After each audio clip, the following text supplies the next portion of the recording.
Hello YouTube, it's about that time again. We've managed to stick with this for 2 weeks now. Yeah, it's our second week. This week I'm doing a direct response to a video my wife put up on her channel. Link down. Because I don't know directions, apparently. It's because my mic's my mic as well, but my video camera's sort of on an angle. So, you know, when I point down like this, I'm like over here, and when I'm over there, and then I'm like... Anyway, her video's a good 12 minutes long and goes over a lot of things about the way anxiety affects her.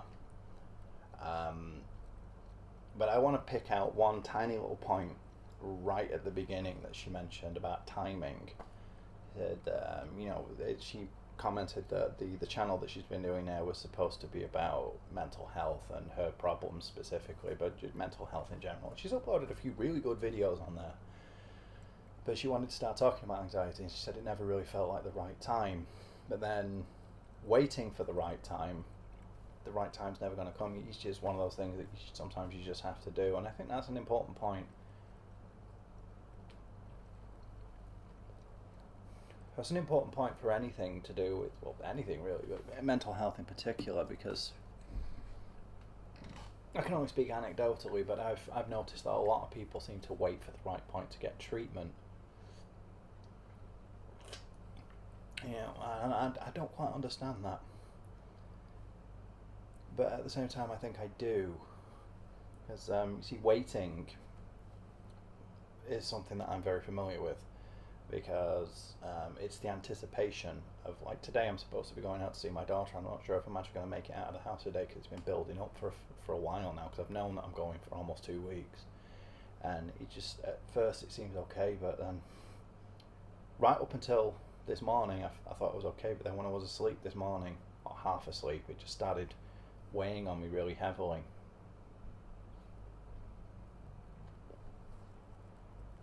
This idea about going outside, about finally doing it. And it's the waiting that causes the real problem for me. I think the biggest problem anyway. I mean, the going outside obviously is the thing, but it's the waiting that makes it worse. I have a long time to dwell on it. And I had a partner some years ago now, the mother of my first child. Whenever we were supposed to be going out somewhere, she was one of those people that could spend 2 hours putting her shoes on. I'm not exaggerating it. I'd known her take 2 hours to put her shoes on. And it drove me up the wall. Partly impatient. Usually we were trying to get somewhere, and I'm like, well, we're going to be late. And she's like, yeah, it'll be fine. And then it just dragged on and on and on. So I'm wondering that seems to have potentially had knock-on effect of making things worse for me. I was having problems long before then.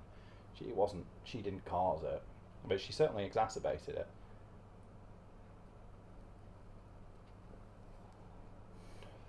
And with my wife now, with Bunny, it's one thing I'm very glad of. I say we're going on the spur of the moment. If we need to go in a rush, she doesn't dick about for hours getting ready. I don't understand how people do that. It got to with the previous partner. It got so bad that I'd tell her we needed to be there hours before we actually did, because I knew that she wouldn't be ready on time. It reminds me of a guy I used to know. He did band practice, and there was one guy that always turned up 2 hours late, so he'd always tell him the time was 2 hours before, and there was another guy who'd always turn up an hour early, so he'd tell him it was an hour later.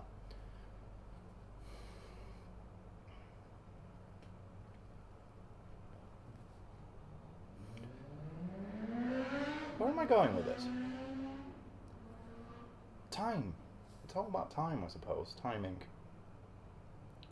And the way it stretches out, and that whole waiting for the right time. When is the right time? There is no such thing as the right time.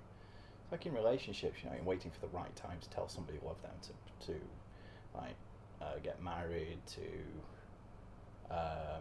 propose to them, that kind of thing. And even for people who don't suffer from anxiety around this, you become anxious because you're waiting for something to happen. I mean, it's inevitable. Certain things, you know. I mean, if you're going on holiday, for example, you have to book it at certain times, and you book ahead to make sure that you get the place, that kind of thing. You know, it's inevitable. That's not going to happen. But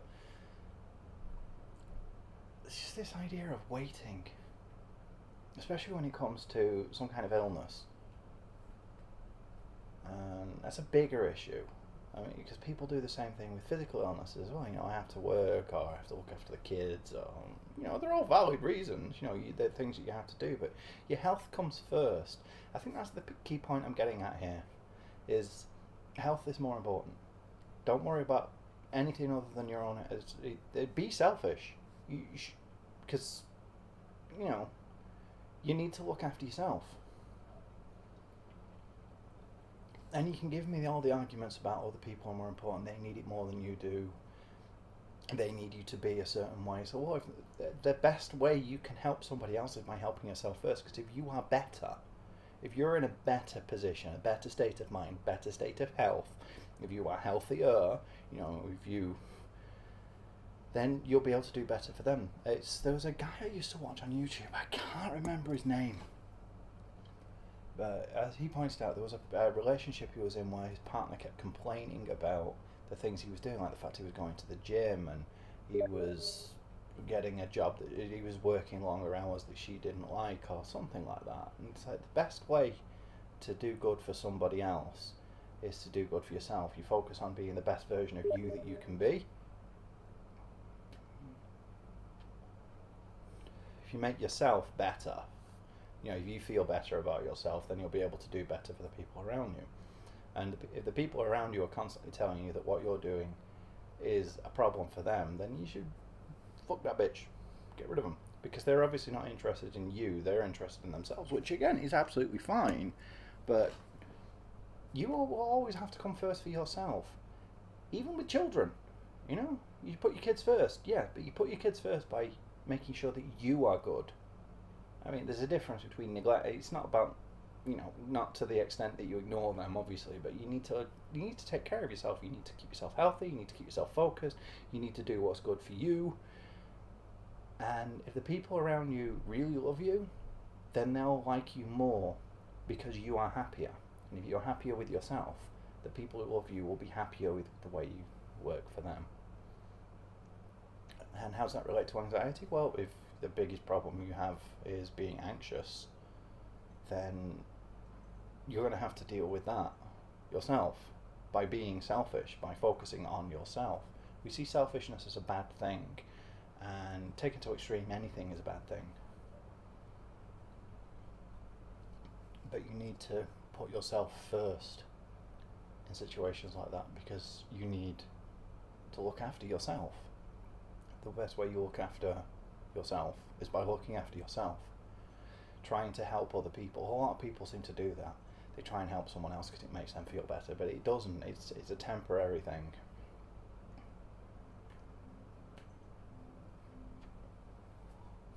It's like impulse shopping. You know, you have a little bit of spare money and you go and buy yourself whatever you go and buy yourself. Clothes, games, socks, whatever it is. Feels good at the short term, but afterwards you're like, well, I don't have that money available now, and you actually needed it for something. Like you needed to buy more food because you didn't have enough in. You needed electricity or your internet bill, whatever it is.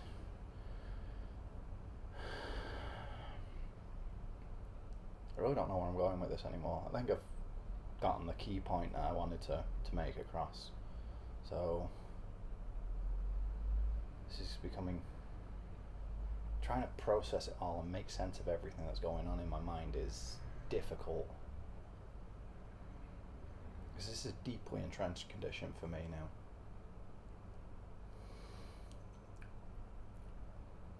And there are many occasions where the best thing for me to do is to cancel arrangements I've made. I know it's disappointing for other people, but I've been very fortunate in the respect that even my daughter, she's 12 now, she seems to understand that if I cancel, it's not because I don't want to see her. And I'm sure she must be really frustrated by that and get really upset at times. I know she does, but I also think she understands that I'm doing it because I want the time I spend with her to be good, to be quality time. You know, I don't want to be there, and I won't go when I'm, you know, if I had the flu or something. I'm not going to go there because I'm just going to be lay down all over the place. I get so little time with her. It's the same with everything else. I want the time I spend with other people to be quality time. I want to be able to enjoy it. I want them to be able to enjoy it. And the best way I can do that is by making sure that I'm solid, that I'm sorted to begin with. And that's something that so few people seem to be able to do anymore. And that's quite sad, actually.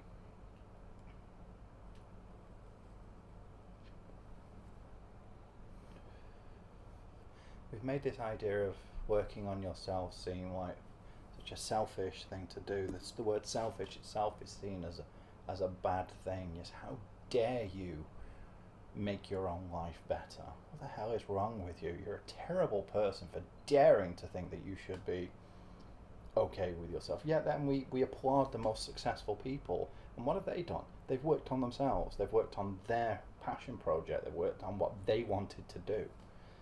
Elon Musk, you know, the reason he's trying to get people to Mars isn't because he's, you know, all the space stuff. It isn't because he wants to do for other people. It's because it's something he wants to do. The fact he's helping other people is secondary to that. I'm sure it's a large motivator. I'm sure he gets a great sense of accomplishment, and he feels really good about himself for helping other people. But it's something he wants to do, and he's really close to getting people on another planet, and that's amazing. Speaking of which, there's all these things that people talk about, reasons to go to Mars. It's like, you know, expanding and finding new horizons and safeguarding the species and learning more about history. It's all true, you know, but people always neglect the most important reason we should go to Mars. Because it's fucking Mars. It's another planet. What more reason do you need? That's amazing. If I get the chance to go to Mars, believe me, I'm going. It's another planet. That would be amazing.